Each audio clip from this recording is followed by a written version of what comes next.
Talking with David Niven, and I'm thinking about all the people you know. Noel Coward did a show here one time, one of the best I ever did, and I've wondered how he is. I've heard that he's not working much now, and I just wondered if he's in...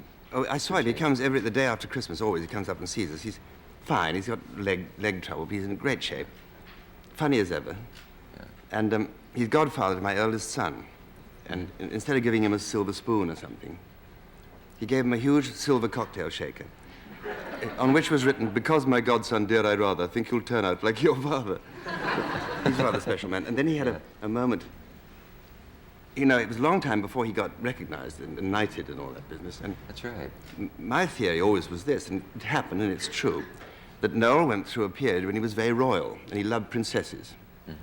And during the coronation of the present Queen of England, Noel was going through this royal period, and he was in and I was going to say a box, in an apartment overlooking the route of the thing, with these old ladies, old princesses. And the success of the coronation was not really the Queen of England, it was the Queen of Tonga, this immense lady from the Isles of somewhere near Fiji, this huge lady, wonderful.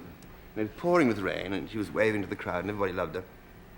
And sitting in front of her, opposite her, facing her, in the full white collar, was a little tiny man, with this top hat on.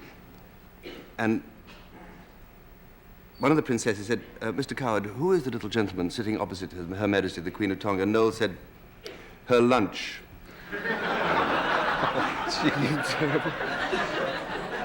That is terrible. That's really terrible. That's terrible. Was it to your child that he, or some godchild of his, that he explained when asked what some dogs? Do you know what I'm referring to? Excuse me. That wasn't my. No. Where does? Well, he's got a lot of godchildren. Yeah. And he's marvelous, and he never knows who they are. But he was with one of them walking in the park, and this little boy saw two dogs. You know. Yes. So he said, "Oh, Uncle Noel, look at those two little doggies. What are they doing?" And Noel said, "The one in front has just gone blind, and his friend is pushing him all the way to St. Dunstan."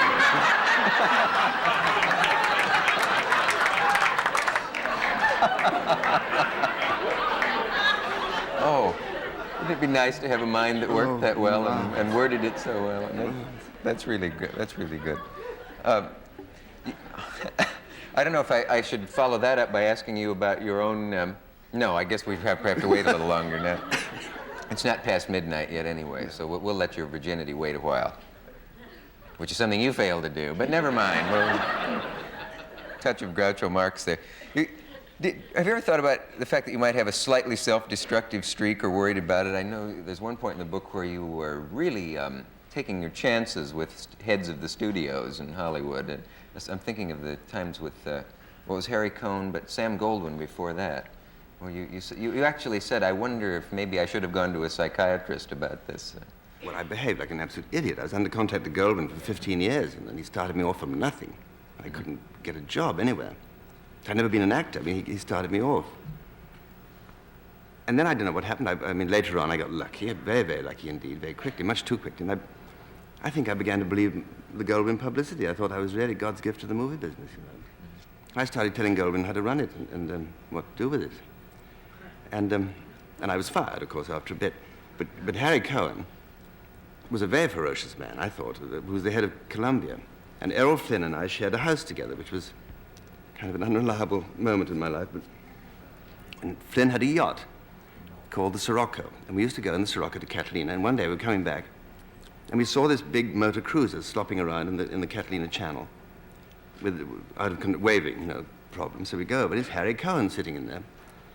And then he said, "Come on, give us a tow. The engines broke down, and come on." So we towed him, and we towed him back. It took us 4 in the morning or something. We got him in. So then he was very ungrateful, I thought, after all this labor. So I got a lawyer friend in Beverly Hills to send him a lawyer's letter quoting maritime law and claiming half his yacht as salvage, you know. And this is to the nastiest man in Hollywood. Yes, well, it wasn't very bright. I mean, and nothing happened. There was no answer. So now in the meantime, Goldwyn was getting very twitchy with me and about to fire me. And in those days, there were 5 places to work, just the 5 studios. You know. That was it. And my agent called me up, Leland Haywood it was then. He said, "What have you done at Columbia? You've been banned from the lot for life." So I said, "Well, I've never set foot in the place." So he said, "Well, you've done something. You've been banned for life." So I said, "Well, And I remembered, I said, it couldn't be this. I never got an answer, this thing about the... He said, well, probably exactly what it is, so call him up and put it straight. I called Cohen, couldn't get him on the phone, left messages, you know, no answer. And I got this panic began to set in. And then somebody finally arranged a meeting at 9 o'clock in the morning. I went there at 9. And he kept me waiting all day. When I say all day, I sat there all morning. And at lunchtime, he went out, straight out, past me, came back after lunch.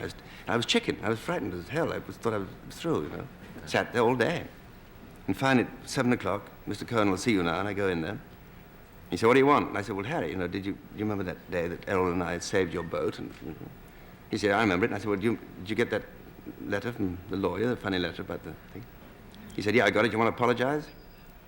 So I said, well, look, I mean, the idea was to make you laugh. If it makes you unhappy, then of course I apologize. He said, all right, I accept your apology, and I get your ass out of here. And I didn't work for Columbia until he died 20 years later. What a wonderful sense of humor he had. How do you explain a man like that? I don't know. He was... After that, did you regret the fact that you had waited all day to apologize, or was it worth it? No, I was relieved that it wasn't worse than it was, I think. I was very chicken. It was quite rough in those days. Well, he accounted for 1/5 of the city, really, of your employment. He really did. And if Goldwyn had canned me, and then he'd can me, then the happy word would go round, you know, and then it's back to the old drawing board. Did the old columnists, gossip columnists, ever jump on you when you were down, like they did so many people? Certainly did. Yes, indeed they did, because the studios were fairly vicious, and they used to put out stories about people. They had skid pictures, you know, in the big studios. Skid pictures. I don't know what that is. Well, if they were trying to get rid of a star who was slipping, they put him into a skid picture to make sure. Oh, a skid movie, yeah. It was quite rough. A bad film. Yeah. See. But I was wondering if dear old Luella or dear old Luella ever... I saw a great headline one day, Niven Impossible, it said. Niven Impossible? Yeah, fellow workers say he's swollen-headed and won't speak. I mean, frightening. And it came from maybe it was true, but I was told it came from the publicity department. They were just out to do you in, yes. And they would use the press to do it. Yes, and well, because it was a long dull story. I went, boy, it was sort of contract trouble. Yeah. Well, so you mean if they'd had their way, you almost wouldn't be here tonight? Yes. Yeah. No, I don't mean I overcame sitting these here bad with an bosses. empty No, I don't chair. mean that at all. Thank God for them. I survived, really. Yeah. What a time. Well, let us take a station break. We'll be right back.